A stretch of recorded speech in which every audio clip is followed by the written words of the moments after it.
உமக்கு மேல் ஒருவரும் இல்லையே, எல்லோருக்கும் மேலாக உயர்ந்தவர். உமக்கு மேல் ஒருவரும் இல்லையே. அல்லேலூயா, அல்லேலூயா, அல்லேலூயா, ஆமென். அல்லேலூயா, அல்லேலூயா, அல்லேலூயா, ஆமென். ஒருவரால் சிருஷ்டிக்கப்படாமலே தாமாக என்றென்றும் இருப்பவர். ஒருவரால் சிருஷ்டிக்கப்படாமலே தாமாக என்றென்றும் இருப்பவர். அல்லேலூயா, அல்லேலூயா. இப்பொழுதும் கூட நீதிமொழிகள் புஸ்தகத்தில் 30வது அதிகாரத்தை பார்த்து கொண்டிருக்கிறோம். முதல் அதிகாரத்திலிருந்து இவ்வளோ தூரம் வந்ததே பெரிய விஷயமாக தான் இருக்குது. முதல் 9 அதிகாரங்களிலே ஞானம் பற்றி பேசுகிறது. 10வது அதிகாரத்திலிருந்து நீதிமான் பற்றி அநேக காரியங்கள் சொல்லப்படுகின்றன. அது மாத்திரமல்லாமல் நமது வாழ்க்கையின் எல்லா பகுதிகளிலும் நாம் ஞானமாய் நடப்பதற்கு தேவையான எல்லா வார்த்தைகளும் அதில் எழுதப்பட்டிருக்கிறது. அந்த 25வது அதிகாரத்தில் வாசித்தீர்கள். ஏற்கனவே சாலமோன் எழுதினதை தவிர விடுபட்ட போன சாலமோனுடைய நீதிமொழிகள் எல்லாவற்றையும் சேர்த்து எசேக்கியா ராஜா எழுதியதாக ஒரு பகுதி வாசிக்கிறீர்கள். அப்புறம் இந்த 30வது அதிகாரத்தில் யாக்கேயின் குமாரனாகிய ஆகூர் என்னும் புருஷன் ஈத்தியேலுக்கு வசனித்து சொன்னதுன்னு சொல்லி அதை சில வசனங்களை 30வது அதிகாரத்தில் வாசிக்கிறீங்க. அதில் தான் இந்த காரியங்களை கடந்த செய்தியில் அதை பார்த்தோம். இப்பொழுது 10வது வசனத்திலிருந்து பார்க்கலாம். நீதிமொழிகள் 30:10வது வசனம். எஜமானிடத்தில் அவனுடைய வேலைக்காரன் மேல் குற்றம் சுமத்தாதே, அவன் உன்னை சபிப்பான், நீ குற்றவாளியாக காணப்படுவாய். குற்றவாளியாவாயின்னு எழுதலை, குற்றவாளியாக காணப்படுவாயின்னு எழுதியிருக்கு. அது நீங்கள் சொன்னது உண்மையாக இருக்கலாம். ஆனால் யாரோட எஜமானன்கிட்டையோ போய் அவன் வேலைக்காரனை பற்றி நீங்கள் குற்றம் சொல்கிறப்ப அந்த வேலைக்காரன் சொல்லுவேன், இவன் என் எஜமான்கிட்ட இப்படியெல்லாம் பேசி கெடுத்து விட்டான், இப்போ என்னை வேலையை விட்டு விரட்டி விட்டான், இல்லை வேலையில் எனக்கு ஒரு பிரச்சனை ஆகி போச்சு அப்படின்னு சொல்கிறப்ப அந்த வேலைக்காரன் உன்னை குற்றவாளியாக பார்ப்பான், குற்றவாளியாக காணப்படுவாய். ஆனால் இது நமக்கு தேவையில்லை. இன்னொருத்தரை பற்றி அவனோட எஜமான்கிட்ட போய் நம்ம பேசுகிறதுக்கு குற்றவாளின்னு கோல் சொல்கிறதுக்கு நமக்கு அவசியம் இல்லை. நம்ம அளவில் நிற்கணும். தேவையில்லாத காரியத்தில் நம்ம தலையிடக்கூடாது. வேண்டாத காரியத்தில் தலையிட்டால் தூங்குகிற நாயை காதை பிடிச்சி இழுக்கிறவனுக்கு சமானம்னு பைபிளில் எழுதியிருக்கு.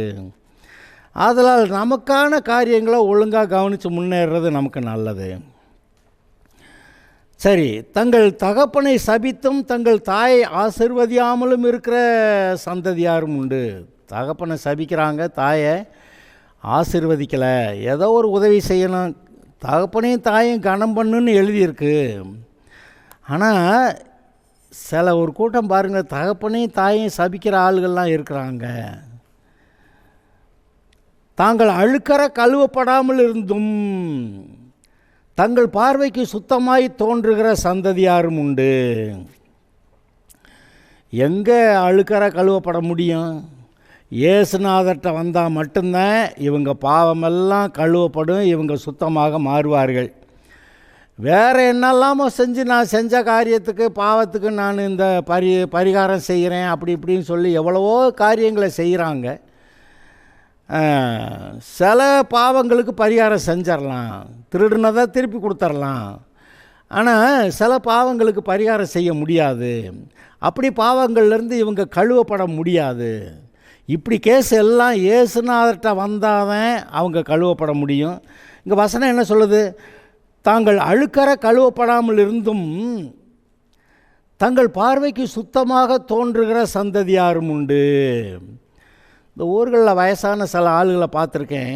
நான் இப்படி இதெல்லாம் நேர்த்தியாக செஞ்சேன், நல்லா செஞ்சேன், இது எல்லாத்துலேயும் நான் பரிசுத்தமாக இருந்திருக்கேன், நீதியாக செஞ்சுருக்கேன்னு அநேக காரியங்களை சொல்லுவாங்க. சாந்தமாக கூட இருப்பாங்க, நல்ல வார்த்தைகளை கூட பேசுவாங்க, ஆனால் ரட்சிக்கப்பட்டிருக்க மாட்டாங்க.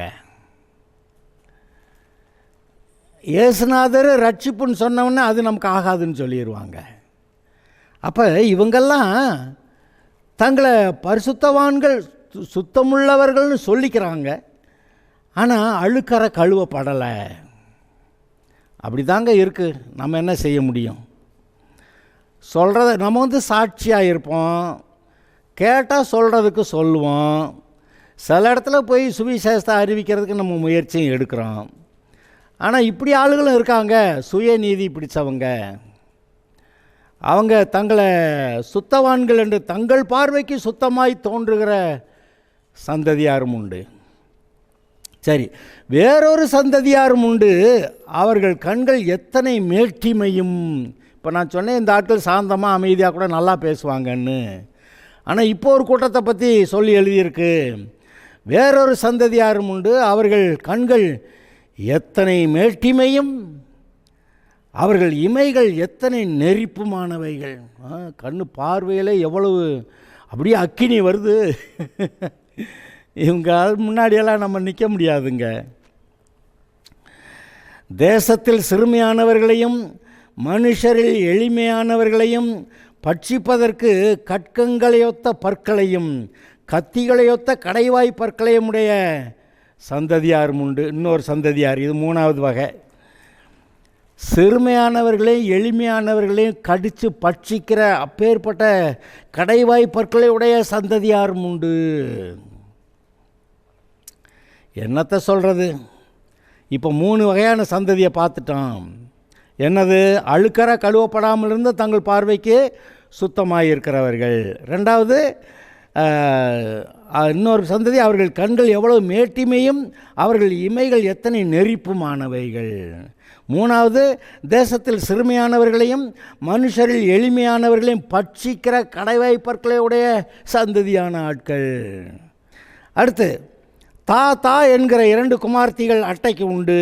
அட்டை இங்கிட்டும் ரத்தத்தை உறிஞ்சுது, அங்கிட்டும் ரத்தத்தை உறிஞ்சுது.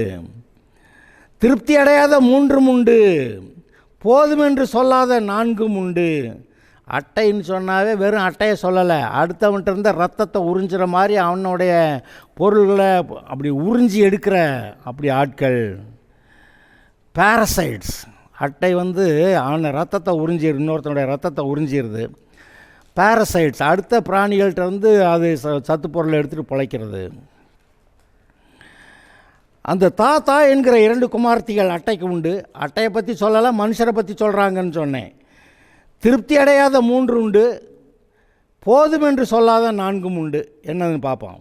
அவை அவனை பாதாளமும் மலட்டு கற்பமும் தண்ணீரால் திருப்தி அடையாத நிலமும் போதுமென்று சொல்லாத அக்கினியுமே. அக்கினியில் எம்பிட்டு போட்டாலும் எரிஞ்சுக்கிட்டே இருக்கும், போதும்னுலாம் சொல்லாது. ஆனால் தா என்று கேட்கிற திருப்தி அடையாத 3 என்னது? திருப்தி அடையாத 3 பாதாளம், மலட்டு கற்பம், தண்ணீரால் திருப்தி அடையாத நிலமும். எவ்வளோ மழை பெஞ்சாலும் அடிஞ்சு போயிடும். சரி, தகப்பனை பரியாசம் பண்ணி தாயின் கட்டளையை அசட்டை பண்ணுகிற கண்களை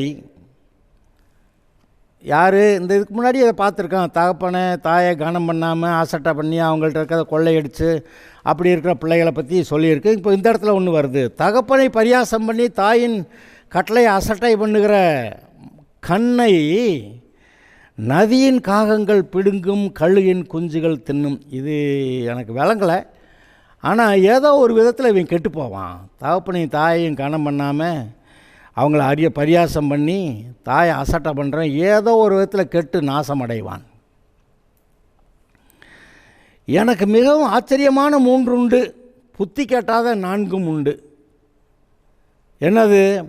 ஆகாயத்தில் கழுகினுடைய வழியும். அவ்வளோ உயரத்தில் பழகுது போகுது, எங்கே எந்தப்படி வழி தெரியுது அதுக்குன்னு உட்காந்து யோசித்து பார்த்துருக்குறான். கண்மலையின் மேல் பாம்பினுடைய வழியும். எங்கிட்ட போயிட்டு கரெக்டாக அந்த இடத்துக்கு போயிடுது. நடுக்கடலில் கப்பலினுடைய வழியும். இப்போ இந்த காலங்களில் GPS சிஸ்டம் வச்சுருக்குறாங்க. அதாவது 2 அடி 3 அடி நீங்கள் தப்பி இங்கிட்ட அங்கிட்டு போக முடியாது. அந்த ஜிபிஎஸ் சிஸ்டம் வந்து இப்போ ஏரோப்ளேன்ல எல்லாம் இன்ஸ்ட்ருமெண்டல் லேண்டிங் சிஸ்டம், அதாவது நான் நிறைய மேகம் இருக்குதுங்க, ஏர்போர்ட்டே தெரியலை, எப்படி இறங்கிறது, ரன்வே தெரியாமல் எப்படி இறங்கிறது அப்படின்னா இந்த இன்ஸ்ட்ருமெண்ட் லேண்டிங் சிஸ்டம்னு கொஞ்சம் நாளைக்கு முன்னாடி வந்துச்சு. அது இருந்தால் மேகமூட்டமாக இருந்தாலும் சரி, மழை பெஞ்சாலும் சரி, காற்று தாறுமாறாக அடிக்காமல் இருந்தால் போதும். என்ன மழை பெஞ்சாலும் சரி, கரெக்டாக அந்த மெஷினில் இந்த ஜிபிஎஸில் இங்கே இந்த இடத்துல அப்படின்னு ஃபிக்ஸ் பண்ணிட்டா அந்த பிளேன் லேண்ட் ஆகிறப்ப கரெக்டாக அதோடைய அந்த ரன்வேயில் நடுவில் லேண்ட் ஆகும், லேண்ட் ஆகி அது ஓடும். இது இந்த காலங்களில். ஆனால் இப்போ இது எழுதப்பட்ட காலங்களில் அங்கே என்ன எழுதியிருக்கு, நடுக்கடலில் கப்பலினுடைய வழியும் எப்படிப்பா போகுது அப்படின்னா, அந்த காலத்தில் என்ன அவங்களுக்கு தெரிஞ்சபடி சில நட்சத்திர கூட்டங்களை, இப்போ இது இங்கே இருக்கா, இது இந்த மாதிரி இருக்கா, அப்போ நம்ம இங்கிட்டு தான் தெற்கு இங்கிட்டு தான் வடக்குன்னு ஃபிக்ஸ் பண்ணி போவாங்க. ஆனாலும் எப்படி போயிடுறான்னு இவங்க உட்காந்து ஆச்சரியப்பட்டிருக்கிறான். நடுக்கடலில் கப்பலினுடைய வழியும் ஒரு கன்னிகை நாடிய மனுஷனுடைய வழியுமே. புத்தி கெட்டாத ஒரு கன்னிகையை நாடிய மனுஷன் பைத்தியக்காரத்தனமாக அலைகிறான் அந்த பொண்ணு பின்னாடி. அப்படின்னா ஏன்டா அலைகிறான், எதுக்குடா அலைகிறான், என்ன செய்வான்னு நமக்கு சொல்லவே முடியாத அளவுக்கு இவங்க அலைகிறாங்கன்னு இங்கே எழுதியிருக்கு. ஒரு கன்னிகையை நாடிய மனுஷனுடைய வழியுமே. என்ன செய்வேன் செய்ய மாட்டான்னு சொல்ல முடியாது. இந்த பொண்ணை திருப்திப்படுத்தணும்னா வீட்டில் இருக்கிறதெல்லாம் எடுத்துக்கொண்டு விற்று கூட காசாக்க கூட என்னமோ செஞ்சுட்டு வந்துடுவேன். அதாவது இவங்க புத்தியே சொல்ல முடியாது. ராத்திரி பகலாக இதே நினச்சி அவங்க புத்தி அவங்கக்கிட்ட இல்லை. அப்படியே விபசார ஸ்திரீனுடைய வழியும் இருக்கிறது. அவள் தின்று தன் வாயை துடைத்து நான் ஒரு பாவமும் செய்யவில்லை என்பாள். யார்? விபசாரி. நான் ஒரு பாவமும் அறியேன்னு சொல்லி முடிச்சிருவான். முன்னே நம்ம வாசிச்சிருக்கோம், பரஸ்திரியோடைய நடைகள் மாறி மாறி விகாரப்படும். ஒரு மனுஷன் அதை கண்டுபிடித்து கொள்ள முடியாதபடிக்கு மாறி மாறி விகாரப்படும்னு எழுதியிருக்கிறது யார்? கர்த்தர். அப்போ இப்படிப்பட்ட ஆட்கள்கிட்ட நம்ம பக்கத்தில் இருக்கக்கூடாது, தெரிஞ்சவங்களா இருக்கக்கூடாது, நமக்கு ஆளை விடுன்னு ஓடி போயிடணும். 3 நிமித்தம் பூமி சஞ்சலப்படுகிறது, 4ஐயும் அது தாங்க மாட்டாது. 3 விஷயத்தில் சஞ்சலமாக, 4வது தாங்கலையாம். அரசாளுகிற அடிமை நிமித்தம். அடிமைங்க, ஆனால் பெரிய மந்திரி பதவிக்கு போயிட்டேன், பூமி சஞ்சலப்படுதான். போஜனத்தால் திருப்தியான மூட நிமித்தம். சாப்பிட்டவனும் திருப்தி ஆயிடுவான். அவனை வேறு எதுலேயும் திருப்திப்படுத்த முடியாது. நல்லா சாப்பாட்டை போட்டு சாப்பாட்டில் திருப்தியான மூடன். பகைக்கப்படத்தக்கவளாக இருந்தும் புருஷனுக்கு வாழ்க்கைப்பட்ட ஸ்திரீ நிமித்தமும். சில சமயத்தில் தப்பு நடந்துருது. பகைக்கப்படத்தக்க பொல்லாத வழிகளையுடைய யோசனைகளுடைய பொல்லாத ஸ்திரீ. அவள் ஒரு நல்ல மனுஷன்ட்டுக்கு கல்யாணம் ஆகி வந்துட்டான்னா அவள் அந்த வாழ்க்கைப்பட்ட ஸ்திரீ நிமித்தமும். அப்புறம் நாச்சியாருக்கு பதிலாக இல்லாளாகும் அடிமை பெண்ணின் நிமித்தமே. இது கேஸ் எங்கே பைபிளில் ஒன்று சொல்லுங்கள். ஆபிரகாம் ஆகாரோட சேர்ந்து இஸ்மவேலை பெற்றாலாம். கடைசிக்கு என்ன நடந்து போச்சு? இஸ்மவேல் இந்த ஈசாக்கு வம்சங்களுக்கு எப்போவுமே சதா காலம் எதிரியாக இருப்பான்னு அன்றைக்கி சொல்லப்பட்டது இன்றைக்கி நடக்குது. ஆக நாச்சியாருக்கு பதிலாக இல்லாளாகும் அடிமை பெண். சரி, அடுத்த செட்டு. பூமியில் சிறியவைகளாயிருந்தும் மகா ஞானமுள்ளவைகள் 4 உண்டு. என்னென்ன அது? அவை அவனை அற்பமான ஜந்துவாயிருந்தும் கோடை காலத்தில் தன் ஆகாரத்தை சம்பாதிக்கிற எறும்புங்க. ஆனால் மழை காலத்துக்கு தேவையான சாப்பாட்டெலாம் கோடை காலத்தில் சேர்த்து வச்சுருதான். சத்துவமற்ற ஜந்துவாயிருந்தும் தன் வீட்டை கண்மலையின் மேல் தோண்டி வைக்கும் குழிமுசல்கள். பலனில்லாத ஆளுங்க. அந்த வேகமாக ஓடுதுன்னுவாங்க முயல், ஆனால் பிடிச்சிங்கன்னாக்கா அதுக்கிட்ட ஒரு பலனும் இல்லை. சத்துவமற்ற ஜந்துவாயிருந்தும் தன் வீட்டை கண்மலையின் மேல் தோண்டி வைக்கும் குழிமுசல்கள்.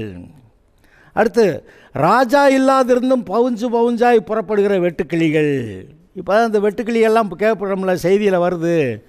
கூட்டமாக பறந்ததுனாக்கா 2-3 ஏக்கர் நிலத்து, அதாவது 20-30 ஏக்கர் நிலத்தில் அது இறங்கி அரை மணி நேரத்தில் பூரா சாப்பிட்றது கவனிச்சிருக்கிறான். அப்போ வெட்டுக்கிளிகளை பற்றி அங்கேயே இருந்திருக்கு, இப்போ எழுதியிருக்குது. ராஜா இல்லாதிருந்தும் பவுஞ்சாய் புறப்படுகிற வெட்டுக்கிளிகள். நீங்கள் ஆகாயத்தில் பார்த்துருக்கீங்களா? சில சமயத்தில் ஒரு 30-40 பறவைகள் மொத்தமாக பறந்து போகும். அது எல்லாத்துக்கும் முன்னாடி ஒரு பறவை போகும், லீடர் பேர்டு ஒன்று போகும். மீதி பறவையெல்லாம் அந்த லீடர் பேர்டை பின்பற்றி அது பாட்டுக்கு போகுங்க. அந்த ஒரு பறவை எப்படி அதெல்லாம் வழி கண்டுபிடிச்சி போகுது? ராஜா இல்லாதிருந்த பவுஞ்சாய் புறப்படுகிற வெட்டுக்கிளிகள். ஆச்சரியமாக இருக்குது. இப்போது இந்த மைக்ரண்ட் பேர்ட்ஸ் அங்கே ரஷ்யா பக்கத்திலேருந்து, அப்புறம் மற்ற சீனாவுக்கு அந்த பக்கத்திலேருந்து வரக்கூடிய சில பறவைகள் இந்தியாவுக்கு, இப்போ தமிழ்நாட்டில் கூட சில பறவை சரணாலயங்கள்னு வச்சுருக்காங்களே, வருஷம் கரெக்டாக மழை பெய்கிற காலத்தில் வந்து இறங்கிடும். அங்கே ஓவர் குளிராக இருக்கும். அங்கே முட்டையிட்டால் அந்த முட்டைகளை பொறிக்க வைக்க முடியாது. அதனால் இந்த பறவைகள் அங்கேருந்து கிளம்பி இங்கே நம்ம சீதோஷ்ண நிலை நல்லா முட்டையிட்டு குஞ்சு பொறிக்கிற அளவுக்கு சீதோஷ்ண நிலை இருக்கிற இந்த பகுதியில் அதுக்கு வந்து இறங்குங்க. அந்த காலம் பார்த்தா மழை காலமாக இருக்கும், குளமெல்லாம் நிறைஞ்சிருக்கும். அது சுற்றி ஏகப்பட்ட பேர்ட்ஸு, வெளிநாட்டு பறவைகள் வந்து தங்கியிருக்கும். பெரிய கேள்வி, அந்த பறவைகள்லாம் எப்படி இங்கே இடம் கண்டுபிடிச்சி வருது? இங்கேருந்து இதோட குஞ்சுகள்லாம் திரும்ப அங்கே போகுது, அப்புறம் அங்கேருந்து திரும்பி கரெக்டாக இங்கே வருது. என்னையா அது, பூமி சுற்றிக்கிட்டே இருக்குதுன்னெலாம் சொல்கிறாங்க. எங்கிட்ட போனால் எங்கிட்ட போய் இறங்கிறதுக்கெலாம் வாய்ப்பு இருக்குது. ஆனால் இதுக்கெல்லாம் எப்படி கரெக்டாக வந்து சேருது? சின்ன ஜீவராசிகளாக இருந்தாலும் ஓகே. என்னென்ன வாசித்தோம்? அற்பமான ஜந்துவாக இருந்தும் கோடை காலத்தில் தன் ஆகாரத்தை சம்பாதிக்கிற எறும்பும், சத்துவமற்ற ஜந்துவாக இருந்தும் தன் வீட்டை கண்மலையின் மேல் தோண்டி வைக்கிற குளிமுசல்களும், ராஜா இல்லாதிருந்தும் பவுஞ்சாய் புறப்படுகிற வெட்டுக்கிளிகளும், அதோட தான் சேர்த்து இந்த பறவைகளை பற்றி சொன்னேன். தன் கைகளினால் வலையை பின்னி அரசர் அரண்மனைகளில் இருக்கிற சிலந்தி பூச்சியுமே. அடிக்கடி ஒட்டை அடிக்க வேண்டி வந்துடுது வீட்டில். என்னன்னு பார்த்தா இந்த சிலந்தி பூச்சி அதுக்கு வேறு இடமே இல்லையா? அரசர் மாளிகையில் அங்கே கூடு கட்டிட்டு உட்காந்துருக்குது. இது உனக்கு ரொம்ப ஆச்சரியம். என்னென்னமோ இருக்கியா, கடைசிக்கு இந்த சிலந்தி பூச்சி வந்து நம்ம வீட்டில் அரண்மனையில் உட்காந்துருக்குன்னு அந்த ராஜா பார்த்து பேசுகிறான். சரி, அப்போ இந்த என்னென்னது, எறும்பு, குழிமுசல்கள், பவுஞ்சாய் புறப்படுகிற வெட்டுக்கிளி, 4வது சிலந்தி, இதெல்லாம் பார்த்து ஆச்சரியப்பட்டு எழுதியிருந்திருக்கிறான். சரி, அடுத்து இன்னொன்று, வினோதமாய் அடி வைத்து நடக்கிறவைகள் 3 உண்டு, வினோத நடையுள்ளவைகள் 4 உண்டு. 3, 4 சொல்லிட்டு வர்றாரு. அவை அவனை மிருகங்களில் சௌரியமானதும் ஒன்றுக்கும் பின்னடையாததுமான சிங்கமும், எதை பார்த்தும் பயப்படாது, போர்க்குதிரையும், யுத்தத்துக்குள்ளே பாய்கிற குதிரையை போல அப்படின்னு எழுதியிருக்கு, போர்க்குதிரையும், வெள்ளாட்டு கடாவும். இந்த ஆட்டுக்கடா சண்டை போடுறத பார்த்துருக்கீங்களா? இங்கிட்ட ஒரு ஆடு கிட்ட ஒரு ஆடு நேர் டம்முன்னு முட்டும். இந்த தலை உடஞ்சி வச்சோன்னு நம்ம நினைக்கிற அளவுக்கு முட்டும். சரி, வெள்ளாட்டு கடாவும், ஒருவரும் எதிர்க்கக்கூடாத ராஜாவுமே. 3, 4. சரி, ஓகே, திரும்ப அதை வாசிச்சிட்றேன். அவை அவனை மிருகங்களில் சௌரியமானதும் ஒன்றுக்கும் பின்னடையாததுமான சிங்கமும், போர்க்குதிரையும், யாரை பற்றி கவலைப்படாது, பயப்படாது, யுத்தத்துக்குள்ளே அது பாட்டுக்கு பூந்து போகும். வெள்ளாட்டு கடாவும் இப்படி முட்டி மோதிடு சண்டை போடும். எதிர்க்கக்கூடாது, ஒருவனும் எதிர்க்கக்கூடாத ராஜாவுமே. அடுத்து, நீ மேட்டிமையானதினால் பைத்தியமாய் நடந்து, பெருமை வந்துட்டதுனால பைத்தியக்காரனாக நடந்து, துர்ச்சிந்தனை உள்ளவனாயிருந்தால், அதாவது பெருமையினால் பைத்தியக்காரனாகி துர்ச்சிந்தையோடு நீ இருந்தேன்னா, கையினால் வாயை மூடு, எதுவும் பேசாத அப்படின்றார். பாலை கடைதல் வெண்ணெயை பிறப்பிக்கும், மூக்கை பிசைதல் இரத்தத்தை பிறப்பிக்கும், அப்படியே கோபத்தை கிண்டிவிடுதல் சண்டையை பிறப்பிக்கும். இது 3 எந்த வகையில் லிங்க் ஆகுதுன்னு தெரில, ஆனால் 3 சேர்த்து எழுதியிருக்கிறாங்க. பாலை கடைதல் வெண்ணெயை பிறப்பிக்கும், ஓகே. மூக்கை பிசைதல் இரத்தத்தை பிறப்பிக்கும், அப்படியே கோபத்தை கிண்டிவிடுதல் சண்டையை பிறப்பிக்கும். சரி, இந்த மூக்கை பிசைதல் இங்கே இது ஒன்று சொல்கிறேன். இந்த கொரோனா காலத்தினால இதை சொல்கிறேன். நான் எல்லாருக்குமே மூக்கில் கை வைக்கிற வழக்கம் இருக்குது. சுவாசம் நல்லா ஈஸியாக இல்லைன்னு அடிக்கடி மூக்கை சுத்தம் பண்ணுறேன்னு கை வைக்கிற வழக்கம் இருக்குது. ஆனால் மூக்கு கை வைக்கும்போது அதில் இருக்க அந்த வைரஸ்கள்லாம் கையில் ஒட்டிகிட்டு வரும். அப்புறம் எங்கே கை வைக்கிறோமோ அங்கெல்லாம் படும். அதை தொடுறவங்கக்கிட்ட அந்த வைரஸ் எல்லாம் போகும். அதனால தான் அடிக்கடி கை கழுவ சொன்னாங்க. கைகளை நல்லா கழுவுங்கன்னாங்க. அப்புறம் சானிடைசர் போடுங்க, அதாவது இதில் இருக்க கிருமியெல்லாம் செத்து போகட்டும்னு. கை கழுவுறதுக்கு இடம் இல்லாத தண்ணி இல்லைன்னா இந்த இது சானிடைசர் போட்டு கையை கிருமி இல்லாமல் சுத்தம் பண்ணுறதை பற்றி சொன்னாங்க. இந்த மூக்கை பிசைகிறது இரத்தத்தை பிறப்பிக்கும், அப்படியே கோபத்தை கிண்டி விடுதல் சண்டையை பிறப்பிக்கும். கோபத்தை கிண்டி விட்டால் சண்டை மூட்டிடலாம். ஓகே, 30 அதிகாரங்களை பார்த்துருக்குறோம். இது 31வது அதிகாரத்தில் ஒரு 9 வசனங்களை நாம் இப்பொழுது பார்ப்போமாக. ராஜாவாகிய லேமுவேலுக்கு அடுத்த வசனங்கள் ஒரு ராஜாவுக்கு சொல்லப்படுகிறது. அவன் தாய் அவனுக்கு போதித்த உபதேசமாவது. தாய் மகனுக்கு போதிக்கிற ஒரு போதனை. அந்த மகன் ராஜாவாக இருக்கான். சிலர் சொல்லுவாங்க இது சாலமோன் தான்னு. ஆனால் சிலர் சொல்கிறாங்க இல்லை அது வேறு யாராச்சும் பற்றி சொல்லியிருக்குன்னு சொல்லுவாங்க. அது நமக்கு பிரச்சனை இல்லை. என் மகனே, என் கற்பத்தின் குமாரனே, என் பொருத்தனைகளின் புத்திரனே, பொருத்தனை செஞ்சு இந்த மகனை பெற்றெடுத்திருக்கிறா. ஸ்திரீகளுக்கு உன் பலனையும் ராஜாக்களை கெடுக்கும் காரியங்களுக்கு உன் வழிகளையும் கொடாதே. வாலிபர்கள் ஆண்கள் தங்களுடைய பலனை ஸ்திரீகளுக்கு உன் ஸ்திரீகளுக்கு உன் பலனையும் ராஜாக்களை கெடுக்கும் காரியங்களுக்கு உன் வழிகளையும் கொடாதே. பலனை அநேக ஸ்திரீகளோட தொந்தமாக இருக்கிற பரஸ்திரீகளோட வேசியோட தொந்தமாக இருக்கிறவர்கள் சரீர பலனை இழந்து போகிறார்கள். இன்றைக்கும் அநேக திருமணங்கள் நடக்கின்றன. திருமணங்கள் முடிஞ்ச பிறகு மனைவியை திருப்திப்படுத்த முடியாத புருஷனாக அநேக மாப்பிள்ளைகள் இருக்கிறாங்கங்கிறத கேள்விப்படுறப்ப ரொம்ப வருத்தமாக இருக்குது. என்ன பண்ணிட்டாங்க, ஏதோ ஒரு விதத்தில் தங்களுடைய சரீர பலனை இழந்துட்டாங்க. அது அவங்க ஸ்திரீகளோட போய் இழந்தாங்களோ இல்லை தங்களுடைய சுய இச்சையினால் சுய இன்பம் பெற்றார்களோ, ஏதோ ஒரு விதத்தில் சரீர இன்பத்தை அனுபவிக்கிறேன்னு சொல்லி பலனை இழந்துட்டாங்க. அவங்களுடைய குடும்ப வாழ்க்கை நன்றாக இருக்காது. குறிப்பிட்ட காலம் வரைக்கும் இந்த சரீரத்தில் தேவன் கொடுத்த பலனை அதை குடும்ப வாழ்க்கையில் பெற்றுக்கொள்கிறதற்காக வைத்திருந்திருக்க வேண்டுமே ஒழிய சும்மா மாம்ச இச்சையினால் சுய இன்பம்னு சொல்லி அங்கே தாறுமாறாக நடந்து சரீரத்தோடைய பலனை இழக்கக்கூடாது. இங்கே ஒரு தாய் தன்னுடைய மகனுக்கு அப்படி சொல்கிறா. அது மாத்திரமல்ல, ராஜாக்களை கெடுக்கும் காரியங்களுக்கு உன் வழிகளையும் கொடாதே. ஆமாம், ராஜாக்களை கெடுக்கிறதுக்கு ஐடியா கொடுத்தா செய்யக்கூடாது. பின்னாடி ஏதோ பிரச்சனை இருக்குது. திராட்சரசம் குடிப்பது ராஜாக்களுக்கு தகுதி அல்ல. தான் மகனுக்கு சொல்கிறா, நீ ராஜாவாக இருக்க, திராட்சரசம் குடித்தா அது ராஜாவாக இருக்கிறவனுக்கு தகுதி இல்லை. நம்ம தான் சொல்லியிருக்கோம்ல, குடிக்கிறதுல ராஜா குடி இருக்குது, கழுத குடி இருக்குது, பன்றி குடி இருக்குதுன்னு. ராஜா குடினா குடிச்சிட்டு போய் வீட்டில் படுத்துக்கிடுவான். கழுத குடினா குடிச்சிட்டு வந்து வீட்டில் அப்பா மனைவி பிள்ளைகள்லாம் அடித்து உதச்சிக்கிட்டு இருப்பான். இந்த பன்றி குடினா குடிச்சுப்பிட்டு எங்கேயாவது சேத்துல உருண்டு கிடப்பான். இது குடிக்கிறவன். ஆனால் ராஜாக்கள் குடிக்கக்கூடாது. அப்போ பேலன்ஸ் போயிடும். குடிப்பது ராஜாக்களுக்கு தகுதி அல்ல. லேமுவேலே, அது ராஜாக்களுக்கு தகுதி அல்ல. ஒரு தடவைக்கு 2 தடவையாக எழுதியிருக்கு. மதுபானம் பிரபுக்களுக்கும் தகுதி அல்ல.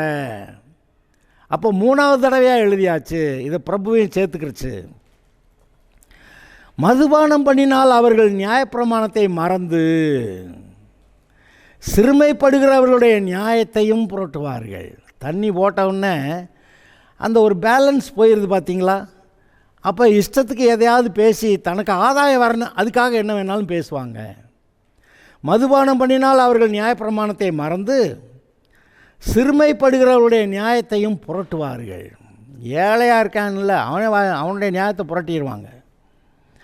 மடிந்து போகிறவனுக்கு மதுபானத்தையும் மனங்கசந்தவர்களுக்கு திராட்சை ரசத்தையும் கொடுங்கள். சாக போகிறேன், உயிர் போகிற நிலைமை, சரீரத்தில் ரொம்ப வேதனையாக இருக்குது, அப்படிப்பட்டவனுக்கு மதுபானத்தை கொடுத்தா அந்த போதையில் கொஞ்சம் வலியை உணராமல் இருப்பேன். அதுக்காக சொல்கிறது. மடிந்து போகிறவனுக்கு மதுபானத்தையும் மனம் கசந்தவர்களுக்கு திராட்சை ரசத்தையும் கொடுங்கள். ஏண்டா உயிரோடு இருக்கிறவனு மனம் கசந்து இருந்தான்னா அப்போக்கே அந்த மனக்கசப்பு தீர்ற மாதிரி கொஞ்சம் திராட்சை ரசத்தை கொடு. எல்லாரும் திராட்சை ரசம் குடிக்கிறது இல்லை, அது ஒரு காரணத்துக்காக இருக்கிறது. அவன் குடித்து தன் குறைவை மறந்து தன் வருத்தத்தை அப்புறம் நினையாது இருக்கட்டும். ஆனால் நினையாது இருக்க முடியுமா? சரி, கொஞ்ச நேரமாவது அதை பற்றி நினைக்காமல் இருக்கட்டும் அப்படின்னு சொல்லப்படுகிறது. ஊமையனுக்காகவும் திக்கற்றவர்கள் எல்லாருடைய நியாயத்துக்காகவும் உன் வாயை திற. ஊமையன்னா நிஜ ஊமையன் இல்லை, அவன் பயந்துக்கிட்டு பதில் பேச மாட்டான். ஊமையனுக்காகவும் திக்கற்றவர்கள் எல்லாருடைய நியாயத்துக்காகவும், அவங்களுக்கு யாரும் உதவிக்கு போய் சொல்கிறவங்க செய்கிறவங்க இல்லை, அவங்களுடைய நியாயத்தை விசாரித்து நீ கொடு அப்படின்னு சொல்கிறாரு. நியாயத்துக்கு, அவர்களுடைய நியாயத்துக்கு எல்லாருக்காகவும்,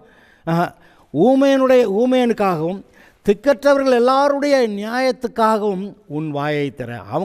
அவங்களுக்கு நியாயம் கிடைக்க பண்ணு அப்படின்னு கர்த்தர் இந்த தாய் ராஜாவுக்கு சொல்கிறாங்க. அப்போ இந்த ராஜாவுடைய சிங்காசனம் நிலைக்கணுமானா இவன் நீதியாக செயல்படணும். ஏழைகளுடைய வழக்கை விசாரித்து அவன் அதுக்கு நல்ல நீதி செலுத்தணும். ஒரு தாய் தன்னுடைய ராஜாவாக இருக்கிற மகனுக்கு சொல்கிற புத்தியெல்லாம் பார்த்தீங்களா? உன் வாயை திறந்து நீதியாய் நியாயம் தீர்த்து சிறுமையும் எளிமையுமானவனுக்கு நியாயம் செய். நீ ராஜாவுக்கு என்ன புத்தி? நீ ராஜாவாக இருக்கிற, அதனால் உன் வாயை திறந்து நீதியாய் நியாயம் தீர்த்து சிறுமையும் எளிமையுமானவனுக்கு நியாயம் செய். ஏன்னா இந்த ராஜாக்கள்கிட்ட போய் சூதா வஞ்சகமாக எதையாவது அது இதையும் சொல்லி துன்மார்க்கர் அவனுடைய நீதியவே புரட்டிடுவாங்க. அப்புறம் இப்படி துன்மார்க்கர் அங்கே பெருகுனாக்க அந்த அவன் கூட இருக்கிறவனெல்லாம் மூடனா துன்மார்க்கனா மாறிடுவாங்கன்னு இப்போ தான் கொஞ்சம் முன்னாடி வாசித்தோம். ஆனால் உண்மையான ராஜா நீதியாக நியாயம் செய்கிறவனாக இருந்தால் அவனுடைய சிங்காசனம் நிலை நிற்கும்னு எழுதியிருக்கு. அருமையானவர்களே, இங்கே நான் இதை திரும்ப இந்த 9 வசனங்களை வாசிக்கிறேன். ராஜாவாகிய லேமுவேலுக்கு அடுத்த வசனங்கள். அவன் தாய் அவனுக்கு போதித்த உபதேசமாவது: என் மகனே, என் கற்பத்தின் குமாரனே, என் பொருத்தனைகளின் புத்திரனே, ஸ்திரீகளுக்கு உன் பலனையும் ராஜாக்களை கெடுக்கும் காரியங்களுக்கு உன் வழிகளையும் கொடாதே. திராட்சரசம் குடிப்பது ராஜாக்களுக்கு தகுதி அல்ல, லேமுவேலே அது ராஜாக்களுக்கு தகுதி அல்ல. மதுபானம் பிரபுக்களுக்கு தகுதி அல்ல.